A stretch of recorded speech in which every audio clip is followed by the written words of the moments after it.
वृंदावन विहारी लाल की जय।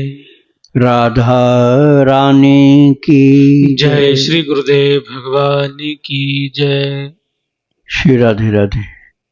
भक्ति प्रश्नोत्तरी कार्यक्रम प्रारंभ किया जा रहा है। आइए हम भक्ति संबंधित प्रश्नों को श्रवण करें। श्री राधे राधे गुरु जी, आपके श्री चरणों में कोटि कोटि दंडवत प्रणाम। प्रश्न है, गुरुदेव कल मुझसे बहुत बड़ा अपराध हो गया। कल मैंने किसी की बहुत निंदा कर दी और पराये दोष दर्शन किए, किसी के दोष का बखान किया। अब मुझे बहुत पश्चाताप हो रहा है। गुरुदेव कृपया मेरा मार्गदर्शन करें कि मैं किस प्रकार से पापों का प्रायश्चित करूं, मेरा गुनाह कैसे माफ होगा, भगवान कैसे मुझे माफ करेंगे, मैं कैसे उनसे माफी मांगू। श्री राधे राधे। व्यक्ति विशेष के दोषों को कहने पर ज्यादा पाप लगता है। सामान्यतया यदि बताया जाए कि ये अवगुण है, ये नहीं ग्रहण करो, ये सद्गुण है, इसको ग्रहण करो, तो उसमें पाप बहुत कम लगता है या नहीं लगता, क्योंकि वो निषेधात्मक और विधेयात्मक का परिचय देने के लिए होता है। जैसे एक रास्ता खतरनाक, एक रास्ता बढ़िया है, तो बढ़िया वाले रास्ते के साथ ये बताना पड़ेगा कि वो खराब रास्ता है।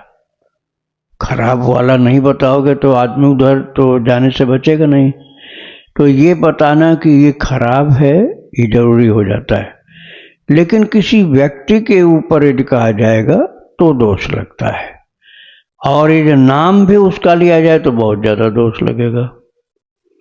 तो ये ध्यान देना चाहिए कि किसी की शिक्षा के लिए, जैसे किसी बच्चे के लिए साधक के प्रश्न पर गुण दोष दोनों का कथन करना पड़ता है, लेकिन उसमें ग्रहण करना है गुण को, दोष को ग्रहण नहीं करना है।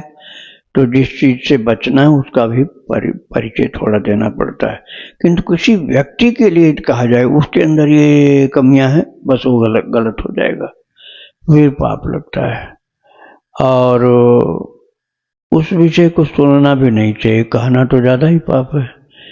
और अब आप ये जो किसी के लिए कहा है उनसे आप क्षमा मांग सकते हो तो क्षमा मांगो, और नहीं मांग सकते हो तो अपना कुछ प्रायश्चित करो कि इतना हम प्रायश्चित कर रहे हैं उसके लिए, जैसे थोड़ा सा उपवास करना या कुछ श्रम करना या कुछ दान पुण्य करना, तो उससे दूर हो जाता दोष। श्री राधे राधे। राजस्थान सिंह गुरु जी, इनका प्रश्न है, ब्रह्म ग्रंथि, विष्णु ग्रंथि और रुद्र ग्रंथि, यह तीनों ग्रंथियां कैसे खुलती है? परम पूज्य श्री राम सुखदास जी महाराज क्या अनुभूति को ज्यादा महत्व देते हैं? क्योंकि अनुभूति या बोध होता है तो बतलाने का कष्ट करें। सिद्ध लोक से आगे अदृश्य लोक जहाँ गए हुए हैं वापस लौटकर नहीं आते, इसलिए वे उस लोक में नहीं जाते, यहीं पर जगत कल्याण के लिए रुक जाते हैं, ऐसा सुना है। देखो, जो भागवत जी में लिखा हुआ, विद्यते हृदय ग्रंथिस छिन्नन्ते सर्व संशया, भिद्यते हृदय ग्रंथिस छिद्यन्ते सर्व संशया। हृदय में जो भी गांठ होगी वो सब का भेदन हो जाएगा भगवान की भक्त की कथा सुनने से। तो और छिद्यन्ते सर्व संशया, और सारे संशयों का छेदन हो जाएगा, हृदय ग्रंथि का भेदन हो जाएगा। भेद्यन्ते हृदय ग्रंथि, हृदय ग्रंथि का भेदन हो जाएगा, और छिद्यन्ते सर्व संशया, और सारे संशयों का छेदन हो जाएगा, अर्थात नाश हो जाएगा भागवत की कथा सुनने पर, भक्त चरित भगवंत चरित श्रवण करने। अब उसमें कोई भी ग्रंथि होगी, हृदय ग्रंथि, सुखदेव जी करें हृदय में विराजमान कैसी भी ग्रंथि होगी, वो सब का भेदन, भेद्यन्ते सब का भेदन हो जाएगा। अब कितनी ग्रंथि किसके है वो सभी के लिए बराबर नहीं होता। जैसे कोई महान अमलात्मा महापुरुष है, उसको कोई ग्रंथि नहीं होती, सर्व ग्रंथियों से मुक्त है, सर्व संशयों से मुक्त है, केवल परमात्मा के प्रेम राज्य में आनंद लेता रहता वो। तो सारा भेज देते। हृदय में चाहे जो ग्रंथि होगी, आप भक्त भगवान चरित्र श्रवण करो, सबका भेदन हो जाएगा, सर्व संशयों का नाश हो जाएगा। अब उसमें गिनने की जरूरत थोड़े है कि क्या क्या कम हुआ क्या। तो आपको साबुन बढ़िया लगा लेना है, कपड़े में दाग चाहे जितने हो सब साफ हो जाएंगे। राधे राधे। बनवारी लाल शर्मा जी, इनका प्रश्न है त्रिदोष क्या है और भक्ति बढ़ाने के लिए इनसे कैसे पार जाया जा सकता है? त्रिदोष है सत रज तम, सतोगुण रजोगुण तमोगुण। और भक्ति बढ़ाने के लिए बस कृष्ण से प्रेम करने से त्रिदोषों से मुक्त मिल जाती है। त्रिदोष तमोगुण जो सबसे खराब, दूसरों को कष्ट देना, दूसरों को नीचा दिखाना, दूसरों को पीड़ित करना, ये तमोगुण है। रजोगुण है हमको अपना बढ़िया ठाट बनाना है, दूसरे चाहे मर जाए हम उसमें, हमारा काम बढ़िया बन जाए। जैसे पहले जमाने में किला आदि बनाते थे तो उसमें कहते हैं कि कोई मर जाता तो उसकी कोई चिंता नहीं करते थे, मर जाए भले, लेकिन हमको तो अपना ठाट बाट बनाना, ये रजोगुण है। और सतोगुण ये है कि हमारी कीर्ति अमर हो, बस ये सतोगुण। किंतु ये जब भगवान के लिए लगते हैं तो सतोगुण ज्यादा काम देता है, तमोगुण नहीं काम देता। रजोगुण थोड़ा काम देता है और सतोगुण परिपूर्ण काम देता है। तो जब भगवान के लिए अर्पण हो जाए तो उसको कहा जाता है गुणातीत। गुणातीत अर्थात सब गुणों के बंधनों से मुक्त। श्री राधे राधे। इनका दूसरा प्रश्न है गुरुदेव, हमारे यहाँ श्री लड्डू गोपाल जी विराजमान हैं। मैं उनको अपना और अपने घर का मालिक समझकर एक दास की भांति उनकी सेवा पूजा करने का प्रयास करता हूँ, लेकिन उस मालिक की प्रसन्नता के लिए मुझे किस प्रकार उनकी सेवा करनी चाहिए और क्या क्या सावधानियां बरतनी चाहिए, कृपया मार्गदर्शन करें। पहली बात तो अपनी भाषा को ठीक करना पड़ेगा। अपने घर का मालिक समझता हूँ नहीं, उनके घर का नौकर अपने को समझता हूँ। जब घर के मालिक वो हुए तो अपना घर कहाँ हुआ, फिर तो घर उनका है, स्वामी वो हैं। तो उनके घर का मैं एक सबसे छोटा सदस्य या सबसे छोटा नौकर हूं, तो उसमें स्वामित्व तो उनका सिद्ध हो रहा है।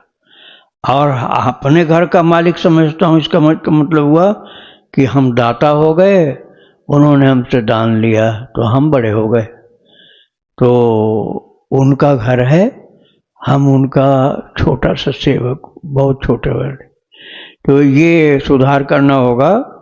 और उसमें जहाँ भी कहीं जाइए वहाँ से लौट कर ये प्रणाम करिए, जाते समय प्रणाम करिए, उन्हीं के हित के लिए सब काम करिए, उनके प्रसन्न करने के लिए करिए, उनके आनंद के लिए करिए। आप ये मैं सुना रहा हूँ आजकल नारद भक्ति सूत्र हर 4 दिन के बाद आता है एक भाग यूट्यूब में, आप उसको सुनिए ख्याल से, तब इस विषय में रहस्योद्घाटन पूरा हो जाएगा।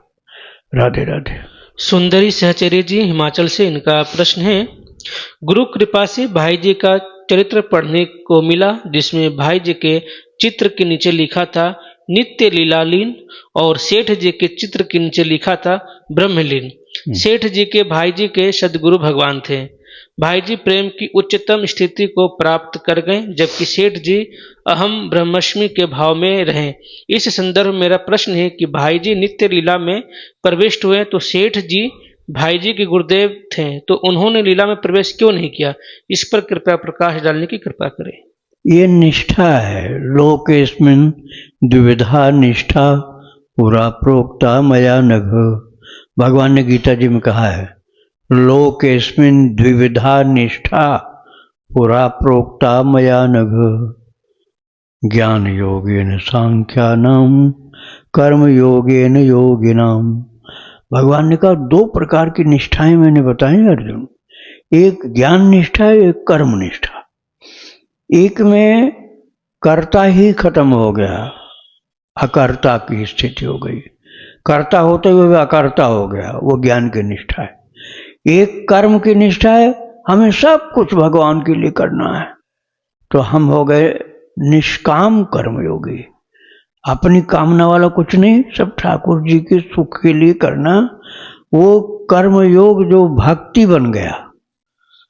और पहला जो हमने बताया ज्ञान निष्ठा, उसमें सांख्य योगी जो होता है वो देहाध्यास से मुक्त होकर के न करने वाला दृष्टा बन जाता है।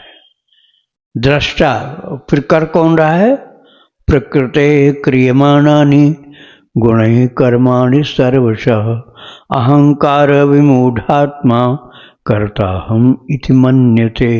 तीसरे अध्याय में भगवान ने कहा प्रकृति करता है, मैं नहीं, क्योंकि प्रकृति के जो 3 गुण हैं सत्वरज तम, वही कर रहे हैं। इस चीज को केवल मुंह से नहीं बोलना, समझ लेना, तो ये ज्ञानी की स्थिति होती है। तो वो ज्ञानी जो होता है वो नित्य लीलालीन नहीं हो, भगवान की लीला में नहीं जाता, वो ब्रह्मलीन हो जाता है, ब्रह्माकार वृत्ति हो जाती है और ब्रह्म में लीन हो जाता है वो, अर्थात जन्म मरण से मुक्त हो जाता है। और वह निष्ठा उनकी विशेष थी। सगुण साकार को मानते थे, गोविंदका जी मानते थे सगुण साकार को। इसी बात से तो राधा बाबा से पहले संघर्ष था उनका। राधा बाबा कहते थे आप जब ज्ञान निष्ठा वाले हो तो सगुण साकार क्यों मानते हो, सब तो निर्गुण हो गया। फिर बोले तुम्हारी समझ में नहीं आ रहा है तो पोद्दार जी के पास जाओ, तब समझ में आएगा। तो पोद्दार जी महाराज ने जब कृपा की तो राधा बाबा को जो ज्ञान निष्ठा वाले थे वो भक्ति निष्ठा वाले हो गए, अर्थात निष्काम कर्मयोगी हो गए।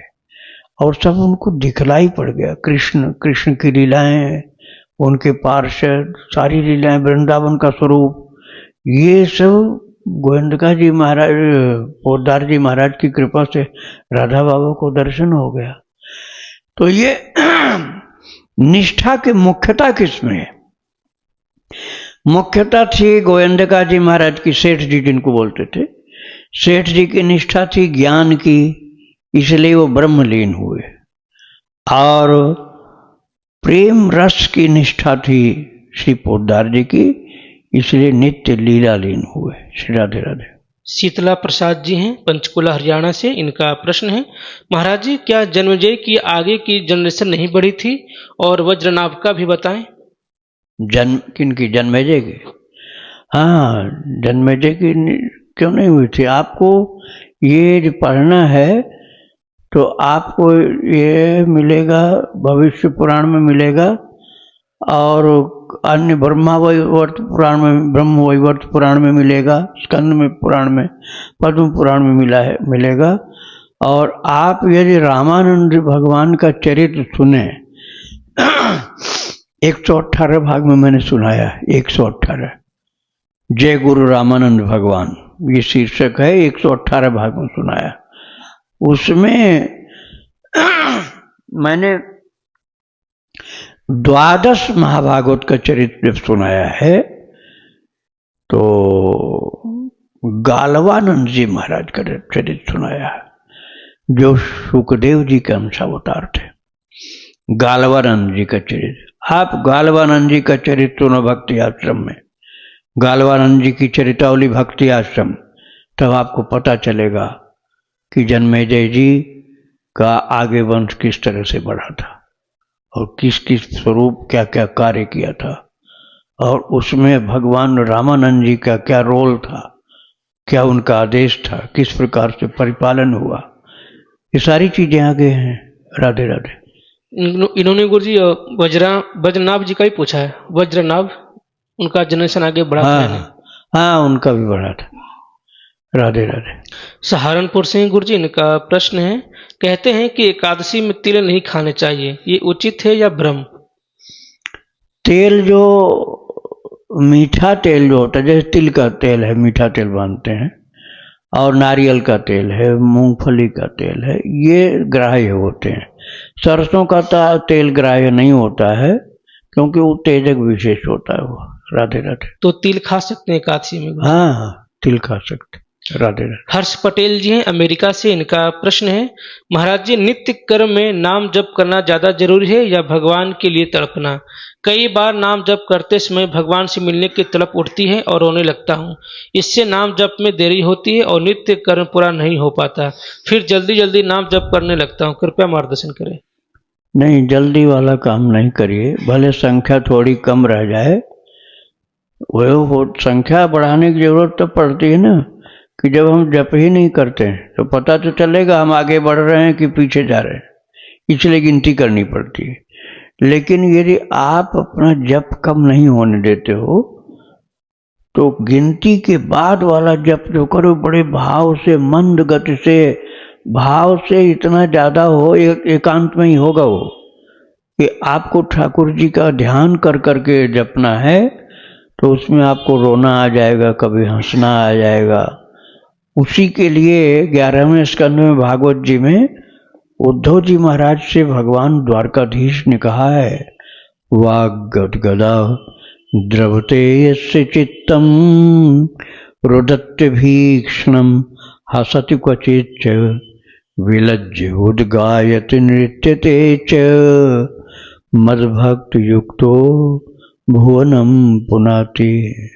भगवान ने कहा, उद्धव जब प्रेम से गाओगे मेरी लीलाओं को, मेरे नाम को, तो वाणी गदगद हो जाएगी और चित्त द्रवित हो जाएगा, रोना आ जाएगा और कभी हंसने लग जाओगे। उसकी महिमा बहुत होती है। यहाँ तक प्रभु ने कह दिया भुवनम पुनाति, अपने कोई नहीं सबको पवित्र करता है वो। तो प्रेम से के साथ किया गया जप कीर्तन जो होता है उसकी महिमा ज्यादा है। श्री राधे राधे। सूर्यांश दुबे जी हैं प्रयागराज से, इनका प्रश्न है गुरु जी की, जैसे कि गीता के 3 अध्याय के 13वें श्लोक में कहा गया है कि यज्ञ से बचे हुए भाग को ही खाना चाहिए, तभी जीव पापों से मुक्त हो सकता है, तो वह यज्ञ कैसे करे महाराज जी? क्योंकि नित्य कर्म में तो बोला जाता है कि पंच महायज्ञ करना होता है, हवन होता है, उसके बाद जो अन्न बचा हो उसे खाना चाहिए। अब आप बताइए, क्या केवल भगवान को ही भोग लगा दे तो उससे भी सभी यज्ञ संपन्न हो जाएंगे? कृपया समाधान कीजिए, क्योंकि आज के समय में वह सारे यज्ञ जैसे बलि, वैश्व देव यज्ञ यह सब नहीं कर सकते, समय का अभाव है और हमारी रुचि भी नहीं है। तो कृपया बताइए, यदि हम भगवान को भोग लगाकर ही प्रसाद पाते हैं तो भी यह माना जाएगा ना कि हम यज्ञ का बचा हुआ भाग ही पाते हैं? क्या वह पंच महायज्ञ करना जरूरी है या केवल भगवान को भोग लगाकर ही प्रसाद पाए तो ठीक है? आपने बिल्कुल ठीक समझा है। इस बात को और दृढ़ता से स्वीकार कर लो कि भगवान के लिए भोग लगाना खूब भाव से, खूब आपके पास सामर्थ्य है तो ज्यादा मात्रा में, नहीं सामर्थ्य है तो थोड़ा सा भी लगा सकते हैं, लेकिन सामर्थ्य है तो खूब विशेष मात्रा में और अच्छा शुद्ध सात्विक भोग लगाओ। और जितना ही खूब ज्यादा भोग लगाओ, आरती करो, कीर्तन करो, उत्सव मनाओ, तो ये करने से आपका बहुत महान यज्ञ हो जाएगा। और उस यज्ञ का जो प्रसाद तब होगा भगवान को भोग लग गया, उसके बाद वितरण किया गया, वितरण करने के बाद जो बचा है वो प्रसाद हुआ। आपने पहले ग्रहण कर लिया तो ये उपयुक्त नहीं होता है। हाँ, नहीं मान लो कोई लेने को तैयार है, ऐसा कोई पदवी आपकी है कि कोई आपसे पहले खाना नहीं चाहता, तो कम से कम गायों को खिला दो। गाय भगवान को भोग लगा, गायों को खिला दो, तो वो दोष नहीं रहेगा कि आपने पहले खा लिया। गाय खा ली, गाय जितनी है उनको, आपके पास जितनी गाय है उनको भगवान का प्रसाद खिलाओ। और ये संभव हो तो अन्य लोगों को भी खिलाने के बाद तब ग्रहण करना चाहिए। यही कहा जाता है यज्ञ शिष्टा मृत भुजो यान्ति ब्रह्म सनातनम। यज्ञ का अवशिष्ट पाने पर सनातन ब्रह्म की प्राप्ति हो जाती है। और जो केवल अपने लिए खाता पकाता रहता है, भगवान को भोग नहीं लगाता, वो पाप खाता, 3 अध्याय में लिखा है। श्री राधे राधे। सुनीता सेठ जी हैं जबलपुर से, इनका प्रश्न है, गुरु जी अभी हमारे शहर में रात को तापमान गिर जाता है और साथ में ओस गिरती है। ऐसे में तुलसी माता को एक चुनरी से ढक देती हूँ और रात को उनको ठंड से परेशानी ना हो इसलिए एक दीपक जला देती हूँ। तो क्या मैं कुछ गलत कर रही हूँ? क्योंकि कुछ लोग बोले हैं कि रात को दीपक नहीं जलाना चाहिए, इसलिए मन में शंका उठ गई। कृपया मार्गदर्शन करें। देखो, यदि वो गमला आपका उठाने लायक है तो उसको उठा के छाया में रात में कर लेना चाहिए। जब तेज ठंड है तो छाया में कर लेना चाहिए और चुनरी आप डाल सकते हैं। लेकिन यदि आपको दीपक जलाना ही है तो बिल्कुल पास में रात में नहीं जलाना चाहिए। उसमें खतरा होने का बहुत डर रहता है। आग लग जाती कपड़े में, फिर तुलसी भी जल जाती तो पुण्य की जगह पाप हो जाएगा। तो दीपक तो जलाओ नहीं, जब तक जग रहे हो तब तक जला सकते हो। और रात को कपड़ा उड़ा करके छाया में या मंदिर में कर देना चाहिए। राधे राधे। भास्कर जी, इनका प्रश्न है, महाराज जी आपने बताया कि गोपियों को पहले ज्ञान की प्राप्ति हुई, फिर उस ज्ञान की प्राप्ति के फलस्वरूप भगवान श्री कृष्ण से प्रेम और फिर पूर्ण समर्पण हो गया। मुझे यह जानना है कि गोपियों को ऐसा कौन सा दिव्य ज्ञान मिला कि वो कृष्ण के प्रति पूर्णतः समर्पित हो गई और उनसे प्रेम करने लगी। क्योंकि महाराज जी मुझे पहले लगता था कि गोपियां भोली भाली थी, भगवान श्री कृष्ण के बाल रूप से मोहित थी और उनकी व्रज में अनेक लीलाओं से मोहित हो उनसे प्रेम करने लगी।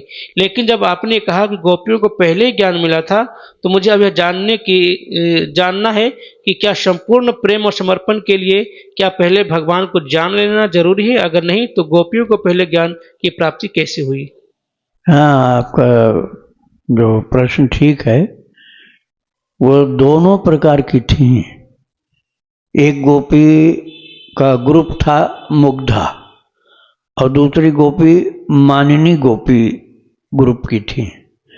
तो मानिनी का तात्पर्य होता है जो कन्हैया के अतिशय संबंध की प्रीति में घुली हुई मान भी करते हैं कृष्ण को प्रसन्न करने के लिए। झूठ मूठ का नाटक करके दिखाते हैं कि हम तुमसे नाराज हैं और हम तुमको क्या, वो बहुत गहरी लीला होती है। अब जैसे वो उनको पूछा जाए कि कृष्ण से प्रेम है तुम्हारा, तो वो क्या बोल देंगे, अरे उस काले कलूटे से कौन प्रेम करे, छिपाने के लिए, अपने प्रेम को छिपाने के लिए। और उसको गोपन करती, इसलिए उनका नाम गोपी है। गोपन मतलब छिपाव करती। दूसरी होती हैं वो सनातन गोपी हैं, वो गोलोक की हैं। और दूसरी होती मुग्धा। मुग्धा मतलब जो मुग्ध हो गई, कृष्ण की बंसी सुन के मुग्ध हो गई, उनके नृत्य देखकर मुग्ध हो गई, उनकी वाणी सुनकर मधुरया गिरा वल्गुवाक्यया बुध मनो गया पुष्करे क्षण। गोपी गीत में बात कही गई। जो गोपियां मुग्धा गोपी थी, उन्होंने कहा तुम्हारी मीठी मीठी वाणी से हम बिक गए तुम्हारे लिए। मधुरया गिरा वल्गुवाक्या बुध मनो गया पुष्कर। ऐसी चितवन देखते हो कि बस कटारी से तुमने चला दिया अपनी जो आंख की दृष्टि से, अब मैं दूसरी ओर कहीं जाने लायक भी नहीं रही। ये मुग्धा गोपी हैं जो भगवान की लीला सुंदरता और उनके आकर्षण के द्वारा आकृष्ट हो गए। इनको ज्ञान की आवश्यकता नहीं होती, इनको ज्ञान की आवश्यकता नहीं होती। वो तो पहले ही इतनी खींच गई कि अब दूसरी ओर जाने के लायक नहीं रही। लेकिन जो मानिनी गोपी हैं, जैसे वेद की ऋचाएं हैं, ऋषि हैं, जो पिछले जन्म में बहुत बड़े बड़े ऋषि लोग थे, वेद की ऋचाएं हैं, अथवा जो सीता जी की त्रेता युग की प्रतिमाएं थी यज्ञ की, वो भी गोपी बनी थी। बहुत बड़ी बड़ी कथाएं हैं उनके। तो वो सब जो मानिनी गोपी थी अर्थात सिद्धा थी, वो साधन सिद्धा नहीं, स्वयमेव सिद्धा थी। और साधन के द्वारा सिद्ध हो गए ऐसे ऋषि लोग थे। और जो भगवान की कृपा से आकृष्ट कर ली गई, वो मुग्धा गोपी थी। तो सभी एक कैटेगरी की नहीं थी। कुछ थी जो उनको ज्ञान था और कुछ देख करके लट्टू हो गई, उनको देख कर लट्टू हो गई, दूसरी ओर देखने का मन ही नहीं होता था। तो वो भी उसी पद को प्राप्त कर लिए। ऐसा नहीं कि उनके लिए भगवान ने कहा कि नहीं नहीं तुम दूर रहो, उनको भी प्रभु ने अपने महाराष्ट्र में शामिल किया था। राधे राधे। जीनू गर्ग जी, इनका प्रश्न है, एकादशी और प्रदोष व्रत दोनों एक साथ रख सकते हैं क्या? आपको व्रत रखने का मन है तो दोनों आप रख सकते हैं। प्रदोष होता है शिव जी के लिए, एकादशी भगवान कृष्ण के लिए, राम के लिए होती है, लेकिन आप दोनों के प्रति श्रद्धावान हैं तो आप रख सकते हैं। राधे राधे। शिवम पांडे जी हैं लखनऊ से, उनका प्रश्न है, गुरुदेव मैं अपनी लौकिक इच्छाओं की पूर्ति एवं भगवत प्राप्ति हेतु दोनों प्राप्ति हेतु माँ दुर्गा जी की कृपा चाहता हूँ, परंतु गुरु मंत्र से दीक्षित नहीं हूँ और कुछ दिनों से मैं जय माँ दुर्गा शिवा भवानी नाम का जप करता हूँ। तो गुरुदेव क्या उपरोक्त नाम ठीक है? ऐसा मन में संशय रहता है। गुरुदेव क्या माँ दुर्गा जी के किसी और नाम जप का शुरू करूँ? कृपया मार्गदर्शन करें। आप जो जप कर रहे हो ठीक है। ये बात और समझ लो कि दुर्गा जी भगवान कृष्ण की बहन है, ये बात कम लोग जानते हैं। शिव जी का ही संबंध मानते हैं। शिव जी के संबंध से तो शिव जी की अर्धांगिनी हुई, लेकिन भगवान कृष्ण की बहन कैसे हैं? यशोदा मैया के यहाँ पैदा हुई योग माया के रूप में, जो कंस के हाथ से छूट के चली गई थी, और यशोदा के पुत्र भगवान कृष्ण हैं, इसलिए भाई बहन हैं दोनों। तो आप चाहे कृष्ण की पूजा करो तब भी दुर्गा जी प्रसन्न हो जाएंगे। अलग अलग आपको पूजा नहीं करनी पड़ेगी, केवल कृष्ण की पूजा से वो भी प्रसन्न हो जाएंगे। श्री राधे राधे। हिमांशु जी हैं पंजाब से, इनका प्रश्न है, गुरुदेव हमारे ससुराल में सब लोग नॉनवेज खाते हैं, मदिरा का पान करते हैं, तो मुझे वहां जाना या प्रसाद पाना अच्छा नहीं लगता है, लेकिन मेरी पत्नी ने कहा है कि आप जब आओगे तो आपके लिए सारा का सारा नए बर्तन ले आऊंगी और उसी में आपके लिए भोजन बनाऊंगी। तो गुरुदेव क्या वह भोजन में प्रसाद पा सकता हूँ? क्या वहां प्रसाद पाना उचित रहेगा? नहीं, बिल्कुल नहीं। नॉन वेज का मतलब हुआ राक्षस का भोजन।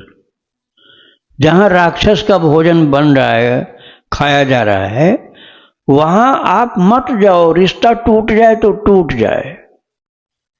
तुलसीदास जी महाराज ने इस बात के लिए कहा है, जाके प्रिय न राम भय देहि तजिए ताहि कोटि बैरी सम यद्यपि परम सनेही। जाके प्रिय न राम भय देहि। प्रातकूलस्य वर्जनम। नारद पांचरात्र में नारद जी कहते हैं, जो भगवान के प्रतिकूल चल रहा है, जीवों को मार मार के खा रहा है, जिसके अंदर दया का नामो निशान नहीं है, वो भगवान की भक्ति का मार्ग का नहीं है। वो वर्जनम, उसका वर्जन करो, उससे दूर रहो। उसके घर जाने के क्या, उसका संग भी नहीं करना चाहिए। तो आप रिश्ता के चक्कर में मत पड़ो, अपनी भक्ति को मजबूत करने के लिए कुसंग से बचो। श्री राधे राधे। विनीता जी हैं लखनऊ से, इनका प्रश्न है, गुरुदेव क्या हम वृंदावन के रज अपने घर ला सकते हैं, और हाँ तो फिर कैसे लाएं? आप वृंदावन में परिक्रमा में, ज्ञान गुदड़ी में, निधिवन में, सेवा कुंज में, यमुना जी के किनारे से बहुत बारीक बारीक रज उठाओ जिसमें कंकड़ पत्थर न हो, थोड़ा सा कपड़े से छान भी सकते हो। उसको आप चंदन में मिला लो, चंदन जो लगाते हो उसी डिब्बी में वो रज भी मिला लो। अब उस रज को जब आप चंदन घोल के लगाओगे तो अपने आप माथे पर लग जाएगा। सर्वोत्तम तरीका है। अब जब तक आप मिलाओगे नहीं, भुरभुरा सा रहेगा तो कहीं भी गिरता रहेगा, तो उसमें थोड़ा सा अपमान हो जाता है कि पैरों में गिर रहा है रज। आप वृंदावन में घूम रहे तब तो पैर आपको रज में ही है, लेकिन और कहीं ले जाओ तो सम्मान के सहित रखने के लिए तिलक के डिब्बा में उसको डाल दो, तो तिलक के रूप में रज भी प्राप्त होती रहती है। श्री राधे राधे। वृंदावन बिहारी लाल की जय। राधा रानी की जय। श्री गुरुदेव भगवान की जय। श्री राधे राधे।